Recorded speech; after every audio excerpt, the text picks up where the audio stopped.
മനുഷ്യനാണ് പുറത്തേക്ക് എന്ത് റഫാണെന്ന് നിങ്ങൾക്ക് എന്തോ പ്രശ്നമുണ്ടോ? എനിക്ക് പ്രശ്നമുണ്ട്. പുറത്തേക്ക് അങ്ങോട്ട് നിൽക്കുക അല്ലെങ്കിൽ പുറത്തേക്ക് ഇറങ്ങുക. ഇനി എന്താണ് നിങ്ങൾക്ക് എത്രയോ പ്രശ്നമുണ്ടോ? എന്താ സംസാരിക്കണേ? നിങ്ങൾ സംസാരിക്കണേ എനിക്കൊന്നും മനസ്സിലാവില്ല. വീട്ടിൽ കയറുക, കോളിംഗ് ബെൽ അടിക്കുക, പെട്ടെന്ന് ഡോറ് തുറന്ന് ഉള്ളിലേക്ക് വരിക. ഇപ്പൊ കിച്ചണിലേക്കൊക്കെ വരാം. ഞാൻ ആരാ പറഞ്ഞ നിങ്ങൾ പറഞ്ഞില്ല അവിടെ ഇരിക്കുന്നു. കുറേ കാലമായി മക്കളെ ഒരു പ്രാങ്ക് വീഡിയോ ഒക്കെ കണ്ടിട്ട്. പണ്ടൊക്കെ എത്ര പ്രാങ്ക് വീഡിയോകൾ റിയാക്ട് ചെയ്തതാണ് നമ്മൾ അല്ലേ? പറഞ്ഞിട്ട് ഇപ്പൊ എന്താ, ഇപ്പൊ മഷിയിട്ട് നോക്കിയിട്ട് പോലും പ്രാങ്ക് കോളികൾ കാണാൻ പറ്റുന്നില്ല എന്നുള്ളതാണ്. പ്രാങ്ക് മാത്രം ചെയ്യുന്ന ചില ചാനലുകളൊക്കെ ഉണ്ട്. പക്ഷെ ആ പ്രാങ്കുകൾക്കൊന്നും ഫാമിലി വ്ളോഗേഴ്സിന് പ്രാങ്കിന്റെ ആ മജ അങ്ങോട്ട് കിട്ടുന്നില്ല. അങ്ങനെ ഫാമിലി വ്ളോഗർമാർക്കിടയിൽ പ്രാങ്ക് എന്ന് പറയുന്ന കലാരൂപം അന്യം നിന്ന് പോയി എന്ന് വിചാരിക്കുമ്പോഴാണ് നമ്മുടെ ടി ഫാമിലി എന്ന് പറയുന്ന യൂട്യൂബ് ചാനലിലെ ഷെഫിയും ഷെമിയും ഉഡായ്പ പ്രാങ്കുമായി രംഗത്ത് വരുന്നത്. ടി ഫാമിലി എല്ലാവർക്കും അറിയുന്നുണ്ടാകും അല്ലെ? ടി ഫാമിലി എന്ന് പറഞ്ഞ ഷെമിയും ഷെഫിയുമാണ്. ഇതിൽ ഷെഫിയാണ് ഭർത്താവ്, ഷെമി ഭാര്യ. ഇവരിൽ ഷെഫിക്ക് ഷെമിയേക്കാളും വയസ്സ് കുറവാണ്. അതായത് ഭർത്താവിനേക്കാൾ ഒരുപാട് പ്രായമുള്ള ഭാര്യ. ഇവര് തമ്മിലുള്ള ഏജ് ഡിഫറൻസ് ആണ് ഇവര് ഫേമസ് ആക്കിയത്. കണ്ടാൽ അത്യാവശ്യം ഏജ് ഡിഫറൻസ് തോന്നുകയും ചെയ്യും. ഇവരുടെ വ്ളോഗ് കണ്ടു തുടങ്ങിയ സമയത്ത് എല്ലാവർക്കും നല്ല കൺഫ്യൂഷൻ ഉണ്ടായിരുന്നു. ഇതാരാണ്, ഉമ്മയാണോ പെങ്ങളാണോ എന്നൊക്കെയാണ് ഷെഫിയോട് എല്ലാവരും ചോദിച്ചുകൊണ്ടിരുന്നത്. പിന്നെയാണ് ഇവര് ഭാര്യയും ഭർത്താവുമാണെന്ന് റിവീൽ ചെയ്യുന്നത്. അതെന്തോ ആവട്ടെ, പരസ്പരം സ്നേഹത്തോട് ജീവിക്കാൻ കഴിയുന്നുണ്ടെങ്കിൽ പിന്നെ ഏജ് ഡിഫറൻസ് ഒന്നും വലിയ പ്രശ്നമല്ലല്ലോ. അപ്പൊ ഞാൻ പറഞ്ഞു വന്നത്, എല്ലാ ഫാമിലി വ്ളോഗേഴ്സിനും പോലെ തന്നെ പ്രാങ്ക് തന്നെയായിരുന്നു ഇവരുടെ മെയിൻ ഐറ്റം. പുട്ടിന് തേങ്ങ ഇടുന്ന പോലെ ഇടയ്ക്കിടെ ഒരു പ്രാങ്ക് നിർബന്ധമാണല്ലോ.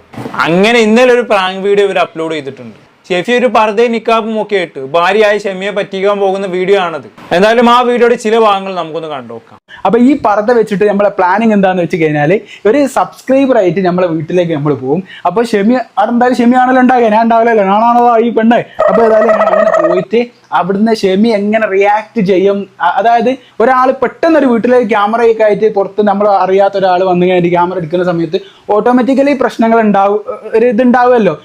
ആ ഒരു സാധനമാണ് ഞാൻ ഉദ്ദേശിക്കുന്നത്. എന്താ ഓള് പേടിക്കണം, അങ്ങനെ ഒരു പേടിപ്പിക്കാനുള്ള പരിപാടിയാണ്. ഏതായാലും നമ്മൾ നോക്കാം. വല്ലാത്തൊരു ബുദ്ധി തന്നെ പോയ. ഈ യൂണിവേഴ്സിറ്റി തന്നെ ആദ്യമായിട്ടായിരിക്കും ഇജാദ് ടൈപ്പ് പ്രാങ്ക് ഒരാൾ ചെയ്യാൻ പോകുന്നത്. ഇജാദ് ഫ്രഷ് ഐറ്റം, ഒന്നും പറയാനില്ല. ബാക്കി കണ്ടോക്കാം. ഏതായാലും നമ്മൾ നോക്കാം എത്രത്തോളം. ഞാൻ പിന്നെയും പറയാണ്, ഇത് സക്സസ് ആകുമോ എന്നുള്ള കാര്യം അറിയില്ല. കാരണം അന്നൊക്കെ ഷെമി ചെറിയൊരു പൊട്ടത്തിയായിരുന്നു. പക്ഷെ ഇപ്പൊ അതാണോ ഉള്ള കാര്യം നമുക്ക് ആണോ ചിലപ്പോ പറയാൻ പറ്റൂല. ബെസ്റ്റ്. സ്വന്തം ഭാര്യ പൊട്ടത്തിയാണോന്ന് നാട്ടുകാരോടാണോ ചോദിക്കണേ? കൊള്ളാം മോനെ. എന്തായാലും നീ ഒരു പൊട്ടനാണെന്ന് പറഞ്ഞാലും ഷെമി ഒരു പൊട്ടത്തിയാണെന്ന് ആരും പറയുമെന്ന് എനിക്ക് തോന്നുന്നില്ല. ഏത്? അതന്നെ. ബാക്കി കണ്ടോക്കാം. അപ്പൊ ഏതായാലും നമ്മൾ ട്രൈ ചെയ്യുക, അത്രേ ഉള്ളൂ കേട്ടോ ഗൈസ്. അപ്പൊ ഏതായാലും ഞാൻ എന്താക്കണം, ആദ്യം ഡ്രസ്സുകളൊക്കെ ഒന്ന് മാറ്റട്ടെ ഗൈസ്. അതിന് വേണ്ടിയിട്ട് ഞാൻ എന്താക്കണം, ഉമ്മന്റെ പറത്തെടുത്തതാണ്. പിന്നെ അതുപോലെ ചെരുപ്പ് വരെ നമ്മൾ മാറ്റുന്നുണ്ട്. ഒരു നിലക്കും നമ്മൾ ഡൗട്ട് കൊടുക്കാത്ത രീതിയിലാണ് നമ്മൾ ഇത് ചെയ്യുന്നത്. പിന്നെ എനിക്ക് ഏറ്റവും പേടി എന്താണെന്ന് അറിയാം ബാസേ, ഈ സൗണ്ട് ഇല്ലേ, അതാണ് പേടിക്ക്. ഈ എന്താ പറയാ സംസാരം. ഞാൻ വിചാരിച്ചത് ഹലോ ഇത്താ ഇവിടെ ഫാമിലി ആ ഒരു ടൈപ്പാണ് ഞാൻ വിചാരിക്കുന്നത്. കേട്ടിട്ട് എങ്ങനെ തോന്നുന്നു? പ്രത്യേകിച്ചൊന്നും തോന്നുന്നില്ല, വലിയ കുഴപ്പമില്ല. ഒരു വട്ടൊക്കെ കേട്ടിരിക്കാം അല്ലെ. പിന്നെ ഈ ഫീമെയിൽ സൗണ്ട് ഒക്കെ ആരും അനുകരിക്കാത്ത ഫ്രഷ് ആയിട്ട് ആയതുകൊണ്ട് തന്നെ പെട്ടെന്ന് ക്ലിക്ക് ആവും. നീ ധൈര്യമായിട്ട് ചെല്ലും മോനെ, നമ്മളുണ്ട് കൂടെ. ബാക്കി കണ്ടോക്കാം. ഇതൊക്കെ ഇട്ടിങ്ങനെ എങ്ങനെയാണ് ഈ പെണ്ണുങ്ങൾക്ക് നടുക്കലെന്നാണോ ഇത്?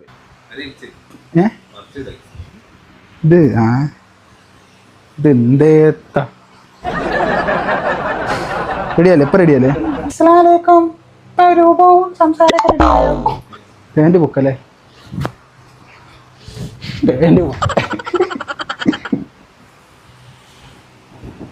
റെഡിയായില്ലേ?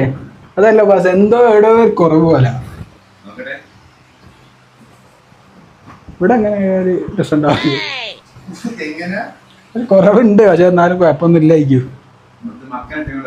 അറിയാലോ അല്ലേ? പെൺവേഷം കിട്ടിയല്ലേ, അപ്പൊ നെഞ്ചത്ത് നോക്കുമ്പോ മോനക്ക് എന്തോ ഒരു കുറവ് പോലെ. സംഗതി മനസ്സിലായില്ലേ? എന്നാ പിന്നെ 2 ചിരട്ടെടുത്ത് കെട്ടി വെച്ചേക്കട മോനെ. അതും കൂടെ പെർഫെക്റ്റ് ആവും. എന്നെ കൊണ്ടൊന്നും പറയിപ്പിക്കണ്ട. ഒരു പ്രാങ്ക് ചെയ്യണമെങ്കിൽ എന്തൊക്കെ കഷ്ടപ്പാടാ അല്ലേ? ബാക്കി കണ്ടോക്കാം. ഇതൊക്കെ വീട്ടിലെത്തി. പിന്നെ ഇതാക്കുന്ന ഇവിടുന്ന് ചെറിയൊരു ചേഞ്ച് ഒക്കെ കൊണ്ടുവന്നു കേട്ടോ. മുത്തമ്മ പിന്നോട് പറഞ്ഞിട്ടൊന്ന് മാറ്റിക്കാതെ അങ്ങനെ മാറ്റിക്കിന്. ഇപ്പൊ ഇതെല്ലാം വീട്ടിലെത്തി. ബെല്ലടിച്ചു നോക്കാം. ബൈക്ക് ഞാൻ പുറത്ത് വെച്ചാട്ടോ. കൈ കാണരുത്, ഇങ്ങോട്ട് കയറിക്കാട്ടെ. ആരെങ്കിലും കണ്ടാ ഫോണ് എങ്ങനെ വെക്കാം? ഇങ്ങനെ വെക്കാം. അപ്പൊ പിന്നെ പറത്തേക്ക്. വലൈക്കും അസ്സലാം. ആരാ? ഞാനിങ്ങനെ വീഡിയോ കാണലുണ്ട്, അങ്ങനെ വന്നതാ. കേറിക്കോളി. ഇവിടെ ആരുമില്ലേ?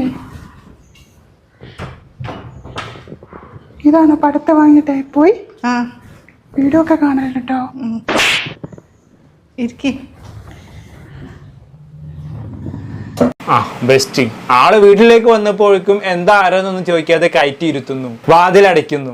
ആർക്കും ഒരു സംശയമൊന്നുമില്ലല്ലോ അല്ലെ. പിന്നെ ഓന്റെ ഓഞ്ഞ സൗണ്ട് കേട്ടിട്ടും ക്ഷമിത്താത്തൊക്കെ ഒരു ഡൗട്ടും തോന്നിയില്ല ഗൈസ്. എന്തൊരു അത്ഭുതം. ഇത് മറ്റേ കൃപാസനം പത്രത്തിൽ പൊതിഞ്ഞ പ്രാങ്ക് ആണെന്ന് തോന്നുന്നുണ്ട്. അല്ലെങ്കിൽ ഒരിക്കലും ഇത്രക്കും വലിയ അത്ഭുതം സംഭവിക്കൂല. എന്തായാലും ഇവരിത് പ്ലാൻ ചെയ്ത പ്രാങ്ക് ഒന്നും അല്ല കേട്ടോ ഗൈസ്. പക്ക ഒറിജിനൽ ആണ്. വെറുതെ തെറ്റിദ്ധരിക്കരുത്. പാവങ്ങളല്ലേ, ജീവിച്ചു പോയിക്കോട്ടെ. ബാക്കി കണ്ടോക്കാം. എന്തെടുക്കാനൂടാ?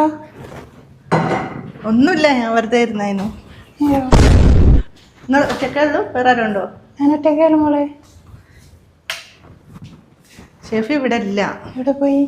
പുറത്തു പോയതാ. ഓ ഇന്നെന്താ വീഡിയോ എടുക്കുന്നുണ്ടോ? അത് ഫോൺ എടുത്ത് ഞാനും വ്ലോഗൊക്കെ ചെയ്യുന്നുണ്ട്. വീഡിയോ എടുക്കണേ കുഴപ്പമൊന്നുമില്ലല്ലോ. ഞാൻ ഷെഫിനെ വിളിച്ചിട്ട് നമുക്ക് ഫോട്ടോ വീഡിയോ ഒക്കെ എടുക്കാം. എന്ത് കുഴപ്പം? ഇജ്ജ് ധൈര്യമായിട്ട് വീഡിയോ എടുക്കും മുത്തേ. ക്ഷമിത്താതെ ചിലപ്പോ എടുക്കണ്ടെന്നൊക്കെ പറയും.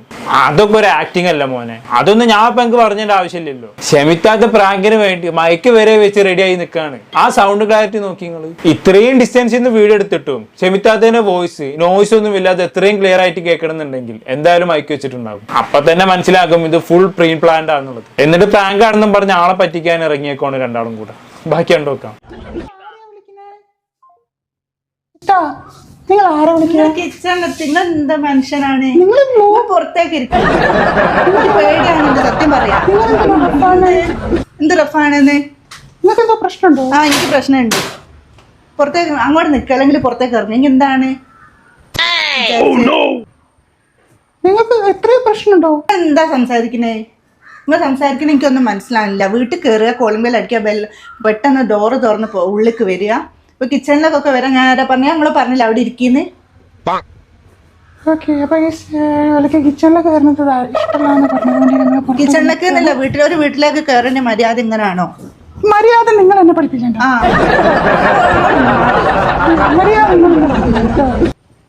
നിങ്ങൾ വീഡിയോ ഒക്കെ കാണിക്കുന്നുണ്ടല്ലോ. ഇന്നലെ ബ്യൂട്ടി പാർലറിൽ പോയിട്ടുള്ള വീഡിയോ ഒക്കെ എടുത്തിട്ടുണ്ടല്ലോ. അതൊക്കെ മര്യാദ ഉണ്ടായിട്ടാണോ? എനിക്ക് നല്ല പരിചയം ഉണ്ടല്ലോ ഈ പർദ്ദ. ഏത് പർദ്ദ? ഈ പർദ്ദ പർദ്ദ മാത്രമേ പരിചയമുള്ളൂ. പിന്നെ പരിചയമില്ല.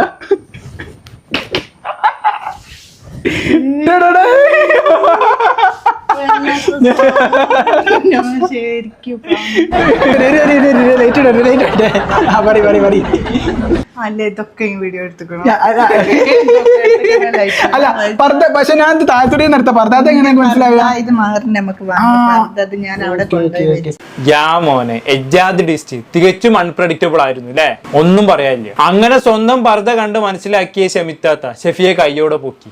ഏതാ അല്ലേ ആക്ടിങ്. രണ്ടാളും തകർത്തടിച്ച്. ഇത്തവണത്തെ നാഷണൽ അവാർഡ് പൃഥ്വിരാജനും മമ്മൂട്ടിക്കും എന്നല്ല മക്കളെ, ഷെഫിക്കും ഷെമിക്കും കൊടുക്കണം. എന്നാലും ഇത്രയും ടഫ് പ്രാങ്ക് ഞാൻ എന്റെ ലൈഫിൽ കണ്ടില്ലല്ലോ.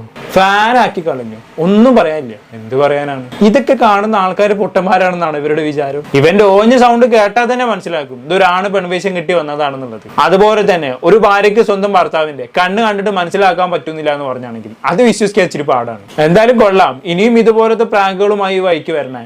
ഞങ്ങൾ കുറച്ച് പേര് കണ്ണിൽ എണ്ണ ഒഴിച്ച് കാത്തിരിക്കുന്നുണ്ട്. പക്ഷെ ഒരു അപേക്ഷയുണ്ട്, പ്രാങ്ക് എന്നുള്ള പേര് മാറ്റിയിട്ട് നാടകം എന്നാക്കണം. അതാണ് കറക്റ്റ്. എന്തായാലും മഞ്ഞയിൽ നിന്ന് പോയ കലാരൂപം തിരിച്ചു കൊണ്ടുവന്ന ഷെഫിയെയും ഷെമിയെയും സ്മരിച്ചുകൊണ്ട് ഇന്നത്തെ വീഡിയോയുടെ വൈൻഡപ്പ് ചെയ്യാണ് ഗൈസ്. എന്താണ് ഇതൊക്കെ കേട്ടിട്ട് നിങ്ങൾക്ക് തോന്നുന്നത്? താഴെ കമന്റ് ബോക്സിൽ രേഖപ്പെടുത്തുമല്ലോ. അപ്പൊ അടുത്തൊരു ടോപ്പിക്കുമായി വീണ്ടും കാണാം.